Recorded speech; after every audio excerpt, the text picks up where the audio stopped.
សួស្តីអ្នកទាំងអស់គ្នាថ្ងៃនេះខ្ញុំមកប្រាប់អ្នកទាំងអស់គ្នាពីរបៀបដូរឈ្មោះ Facebook ម្ដងហ្នឹងហើយវីដេអូនេះខ្ញុំធ្វើតាមសំណពោផងដែរមកដល់ Facebook ភ្លាមអ្នកគ្នាចុចលើបតត3នៅខាងលើឆ្វេងដៃនៅខាងនេះហើយមកដល់នេះអ្នកគ្នាមករកពាក្យថា setting មកអ្នកគ្នាហ្នឹងហើយបើសិនជា Facebook អ្នកគ្នា update ថ្មីអ្នកគ្នានឹងឃើញដូចខ្ញុំចឹងហើយអ្នកគ្នាចុចលើពាក្យហ្នឹងមក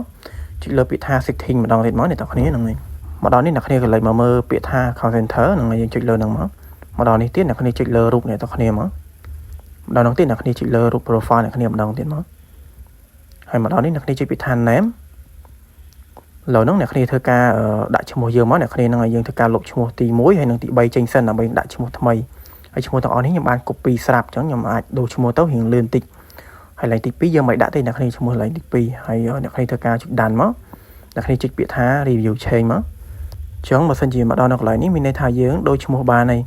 ហើយមួយទៀតបើសិនជាអ្នកគ្នាចុចពាក្យថា review change បើសិនជា load ក្រហមមានន័យថាយើងដូរឈ្មោះអត់បានទេអញ្ចឹងអ្នកគ្នាត្រូវរកឈ្មោះថ្មីដើម្បីដាក់នៅកន្លែងហ្នឹងទៅយើងអាចដូរឈ្មោះថ្មីបានអ្នកគ្នាឥ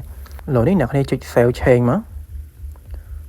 កដល់នេះមានន័យថាយើងដូរឈ្មោះបានហ្នឹងហើយមួយទៀតបើសិនជាអ្នកគ្នាចង់ដូរឈ្មោះបានម្ដងទៀតភ្លាមដូរអត់បានទេអ្នកគ្នាត្រូវចាំ60ថ្ងៃក្រោយទើបយើងអាចដូរឈ្មោះបានម្ដងទៀតណាអ្នកគ្នាដោយសារមានអ្នក comment សួរខ្ញុំច្រើនហ្នឹងហើយកន្លែងដូរឈ្មោះហ្នឹងហើយវីដេអូខ្ញុំក៏មានតែប៉ុណ្្នឹងផងដែរអ្នកគ្នាហ្នឹងហើយចាំជួបគ្នានៅវីដេអូរបៀបផ្សេងៗទៀតណាអ្នកគ្នាហ្នឹងហើយបាយបាយ